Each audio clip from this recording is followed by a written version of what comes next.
ना मम्मी, हाँ बोलो क्या हुआ? मैं आपके लिए मैगी बनाई हूँ। अच्छा वाह कितना सुंदर है। कौन बनाया?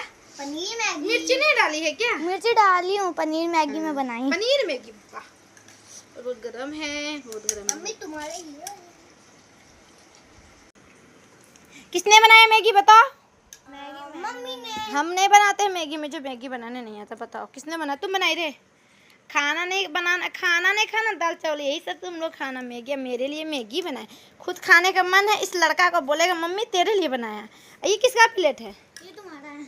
वाह मेरे को कितनी थोड़ी सी मिल गई। मिर्ची सब इसमें डाल दो, नहीं कोई खाएगा। यहाँ पर पनीर डाली, पनीर क्यों डाली है?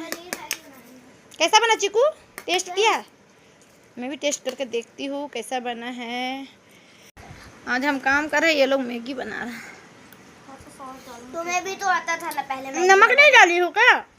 नमक